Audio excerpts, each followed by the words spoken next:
Basta't naglaro ako ng kalapate, hindi pwedeng hindi ako maglalaro ng MacArthur. So kahit medyo magastos, tiyatsaga rin.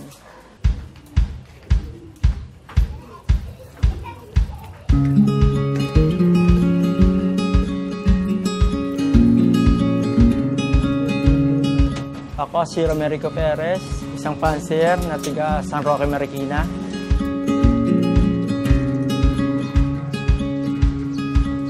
Una ako, nagmamanok talaga ako. Tapos meron akong kaibigan na talagang yan yung hilig niya. Magkalapate mula pagkabata namin. Bali, kababata ako siya. Pangalan niya si Dave Disda. Siya yung unang-unang nag-introduce sa akin yung pagkakalapate. Tapos nung time na tumigil ako pagmamanok, binigyan niya ako ng 2 pares na kalapate. Doon na po ako nag-start.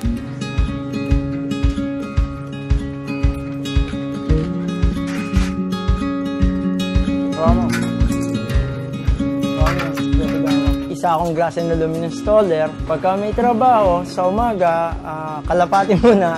Then, mga 9, simula na magtrabaho. Then, mga break time yan, silip ulit sa loop.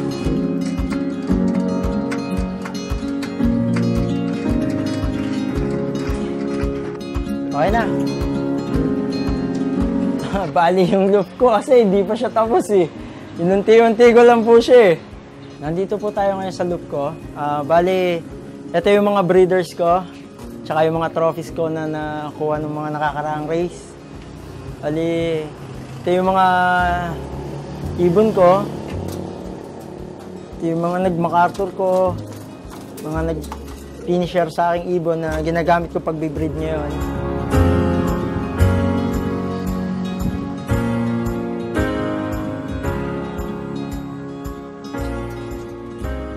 Dito tayo sa second floor sa flyers loop ko.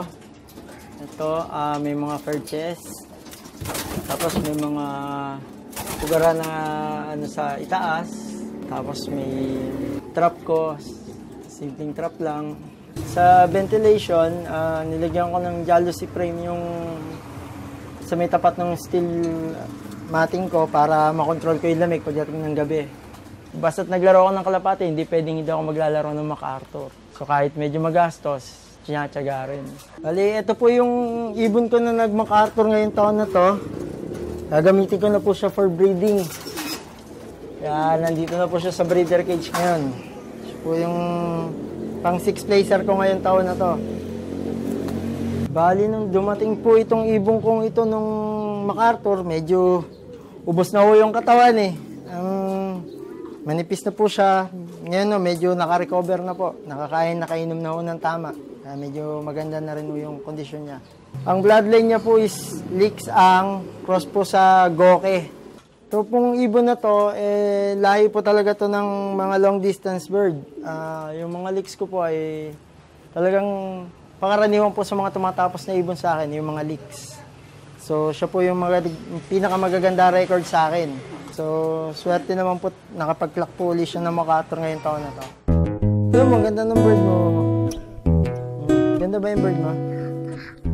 Ha? Huwag ganyan hawak. Ganda yung hawak mo. Yan, please. Maganda ba yung kalapate niyan? Ako, di ko rin naman po inaasahan na magkaroon ako ng pauwi. Salamat po sa Diyos at pinagbigyan po yung hiling ko na magkaroon kahit pauwi lang na sana eh. Tingnan mo, palitan. Ano mas maganda katawan niya, Ibon?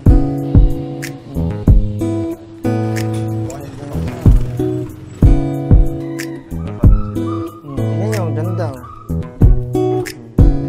Yun. Ayun, hanapan mo doon, oh. Yun, oh. Asan? Sa tingin ko kasi, yung oras na binibigay ko sa kanila kasi, talagang full time naman din ako. So, yung oras ng kain, talagang on time. Pag nagbigay ako ng patuka, saka ng mga vitamins ko, talagang naka-schedule. Hindi pwede yung papalit-palit ng sistema.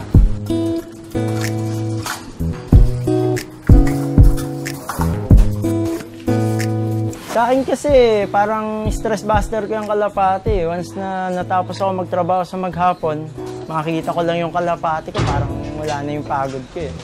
Nasisiyahan ako sa kanila, lalo't pinalilipad ko sila sa langit. Yan, tinanonood ko sila. Yan, masarap pang kasing tignan. Yan.